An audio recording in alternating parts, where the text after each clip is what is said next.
First at 4, Ford's electric gamble. We're getting a look at the future of the auto industry, which is critical to the state of Michigan. The parents of Gabby Petito have a message for her missing fiancé, and they share what they're doing, as they say, to keep their daughter's light shining. Victor. Well, it doesn't look like much right now, but this is actually soon going to be a new $50 million cannabis facility that was founded by one of Detroit's favorite sons. Find out who in just minutes. And it doesn't get any better than this for the end of September. How long can this possibly last? Well, we'll have that timetable for you straight ahead. Local 4 News starts now with a breaking news alert. Good afternoon, I'm Karen Drew. That breaking story happening right now. Detroit City Council member Andre Spivey just pleaded guilty to bribery charges. He was charged in July with 1 count of felony conspiracy to commit bribery. In the past hour, Spivey outlined for the judge how he and a staff member took bribes to help the towing company get city contracts. Over the years, Spivey admitted to receiving nearly $36,000. Spivey now faces up to 5 years in prison. We'll have more on Spivey's courtroom revelations and what's next for the councilman. Ford Motor Company goes all in with electric vehicles with a big new investment. It's part of a partnership with South Korea's SK Innovation to pump $11.4 billion into manufacturing essential parts. Now, this includes the new Blue Oval City assembly plant near Memphis, Tennessee, to build electric F-Series trucks. 3 battery plants will also be built in Tennessee and Kentucky. The moves will create nearly 11,000 jobs along the way. Ford says the new investment will change the industry. We find ourselves at a crossroads as a company and as a country. We could wait, we can maybe hope that things change, or we could choose to lead. Thanks to all of you, we're going to create a better world for generations to come. One day, I'll bring my grandkids to Blue Oval City, just like my grandfather did when he took me to the Model T plant. Ford projects by 2030, some 40% of its company's vehicles will be electric. Pfizer has taken another step toward a COVID vaccine for younger children. The drug company and its partner, BioNTech, have submitted their research data to the Food and Drug Administration. The review of the phase 3 results could take several weeks to analyze. The study included more than 2,000 children between 5 and 11 years old. They were given 2 smaller doses than the vaccine given to older children and adults. Pfizer says the vaccine produced a robust antibody response and was well tolerated. Our Dr. McGeorge will have a closer look at what's next in the process when you join us at 5. Oh, we are on a roll in today's first forecast. Another beautiful fall day. Meteorologist Paul Gross here to tell us this evening is shaping up. Hey, Paul. Yeah, hey, Karen, I'll tell you, I know a lot of parents that have kids that do after-school sports, and you know how it can be in September, and I remember coaching in some of that crummy weather in the end of September, but not this. Blue sky, it is just spectacular out there. The air is either calm or the wind is very, very light. Temps in the upper 60s to low 70s across the board. It is just spectacular outside, and you can see all the clear sky around. This right here, that's actually associated with basically the jet stream, and that all this is going to move across Lake Huron into Ontario. Maybe a few clouds skirt us late at night, but nothing that's going to cause any problem, just a few. And so your evening plans are looking great. We will have temperatures kind of falling through the 60s by late evening into the upper 50s. So cooling quick this evening. So how long can this last? Well, we'll have the timetable for the rest of the week through the weekend in just a few minutes, Karen. All right. Thank you, Paul. Gabby Petito's family speaking out about their grief, the search for her fiancé, Brian Laundrie, and what they're doing to honor Gabby's memory.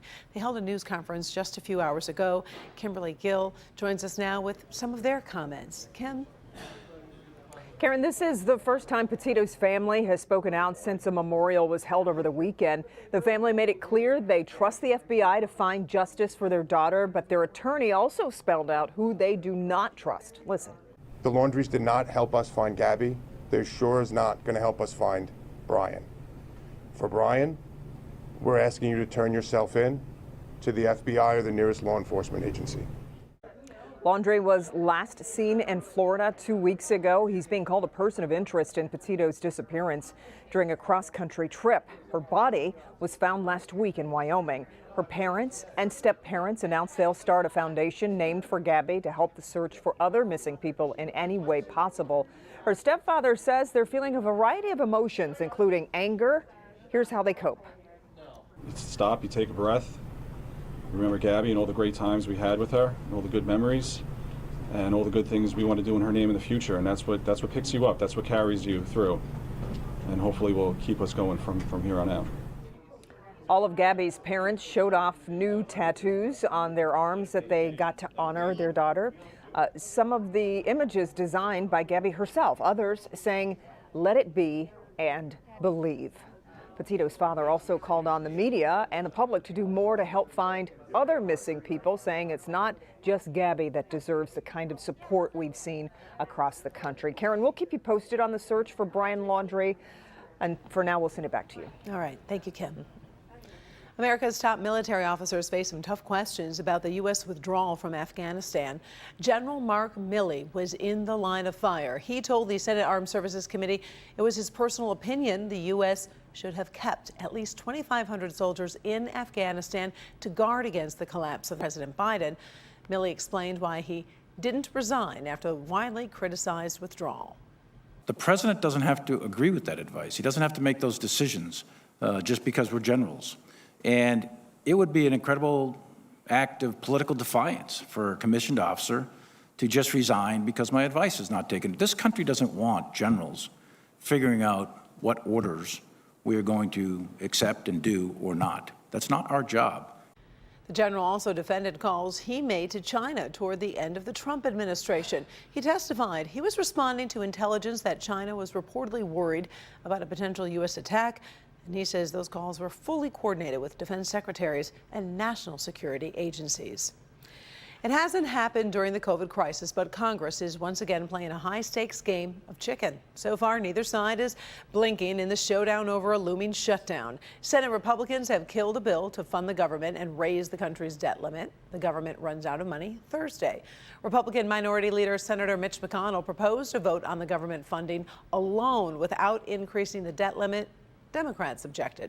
Treasury Secretary Janet Yellen says the country will reach the current debt limit and start defaulting on its obligations by October 18th, and that could spark a financial crisis. Further action is expected later this week. Of course, we'll be watching those negotiations for you closely. NBA legend and Detroit's own Chris Webber in town today to tip off a new $50 million business over in Corktown. The new facility on 22nd Street will be featuring a cannabis dispensary, but that's only part of the story.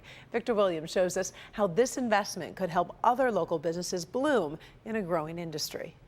Well, some are calling this a very historic day in a very historic neighborhood with a very historic figure. This is going to be that 180 square foot facility, but founder Chris Webber says it's more than about cannabis. Tuesday it was officially announced NBA legend Chris Webber's new $50 million cannabis facility is being developed in the Corktown community. My business is a lot of places, you know, the California's everything, and I love it. This is home. And I see what's going on there, and I'm like, wait, Detroit is actually better. Players Only Holdings will be a state-of-the-art facility with a 60,000 square foot cultivation and 80,000 square foot dispensary, along with the private lounge for marijuana consumption.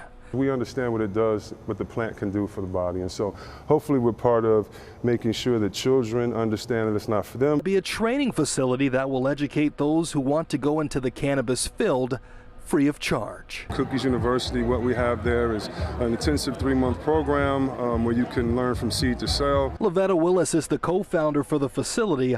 She insists that it's going to be a major game changer for not only the community, but the entire region. You know, I'm from Wayne as well. My parents still live here, so bringing jobs back, so we're just happy to be here. The Black-owned business will provide over 100 jobs to the area, something that Clinique Chapel, who lives right down the street, is more than excited about. That's pretty exciting that he's doing something out here. It really is. And at the end of the day, Mr. Weber says he chose this area because he wants to help level the playing field for those who are disproportionately affected by the war on drugs. Let's be honest, I mean, it was a Schedule C drug. It was something that had such a terrible narrative to it. And you can expect phase 1 of this facility to be complete and open this upcoming March.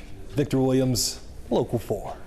All right, thank you, Victor. And we'll keep an eye on this project, and we'll let you know when we have any updates on hiring at the facility. Still ahead, here first at 4, new tensions in one of the world's hotspots. We'll talk about the impact of a new missile launch and a possible motive. Also, Canadian miners trapped underground, but these workers were well prepared for a very tricky situation. How they survived and how they're getting to safety. Later, the impact of climate change on anyone under the age of 40. And some of the disasters a baby born in 2021 could face. New productions ahead, first at 4.